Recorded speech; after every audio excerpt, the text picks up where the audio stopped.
যি হৈ গ'ল তাক লৈ দুখ কৰাৰ কি প্ৰয়োজন, যি আছে তাক লৈ অহংকাৰ কৰাৰ কি প্ৰয়োজন, আৰু যি আহিবলগীয়া আছে তাক লৈ মোহত পৰাৰ কি প্ৰয়োজন। যি ব্যক্তিক যি দায়িত্ব দিয়া হয় বা দায়িত্বত থাকে সেই দায়িত্ব সুন্দৰভাৱে পালন কৰা উচিত। নিজৰ প্ৰয়োজনীয় কামবোৰ সদায় সম্পূৰ্ণ কৰিব লাগে, কাৰণ বাস্তৱত কাম বা কৰ্ম কৰাটোৱেই হৈছে একো নকৰাতকৈ শ্ৰেষ্ঠ।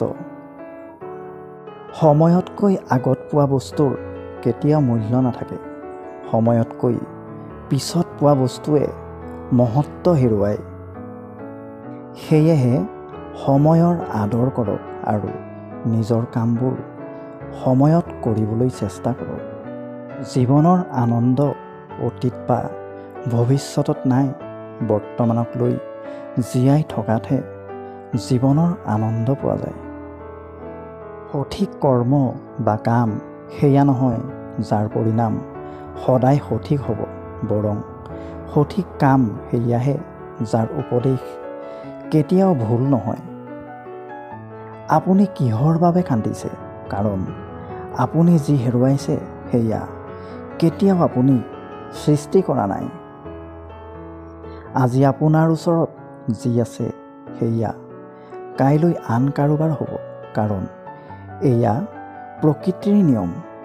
কাৰোবাৰ ভাল কৰিব নোৱাৰিলেও বেয়া কেতিয়াও নকৰিব, কাৰণ এই পৃথিৱীহে দুৰ্বল হ'ব পাৰে, কিন্তু পৃথিৱীৰ সৃষ্টিকৰ্তা নহয়। যি হ'বলগীয়া আছে সেয়া হ'বই, যি নহ'বলগীয়া সেয়া কেতিয়াও নহয়। এনে চিন্তা যাৰ মনত থাকে তেওঁক আন কোনো চিন্তাই আমনি কৰিব নোৱাৰে। সত্যতাই কেতিয়াও দাবী নকৰে যে ময়েই সত্য, কিন্তু মিছা বা অসত্যতাই সদায় দাবী কৰে যে ময়েই সত্য। আপুনি যিমানেই ভাল কাম নকৰক কিয়, সমাজে সদায় আপোনাৰ বেয়া কামটোহে মনত ৰাখিব। সেয়েহে আনে কি ক'ব বুলি ভাবি থকাতকৈ নিজৰ কৰ্মই শ্ৰেষ্ঠ। আপুনি খালী হাত লৈ আহিছে আৰু খালী হাতেৰেই যাব লাগিব। ৰৈ যাব মাত্ৰ আপোনাৰ কৰ্ম। যেতিয়া মন ব্যাকুল হৈ থাকে তেতিয়া কোনো সিদ্ধান্তই নল'ব, কাৰণ ব্যাকুল মনেৰে লোৱা সিদ্ধান্ত বা নিৰ্ণয় কেতিয়াও সঠিক নহয়। ইন্দ্ৰিয়ৰ অধীন হ'লে মানুহৰ জীৱনলৈ বিকাৰ আৰু অশান্তি নামি আহে। আনন্দ মানুহৰ ভিতৰতেই নিবাস কৰে, কিন্তু মানুহে বাহিৰৰ সুখত বিচাৰি ফুৰে।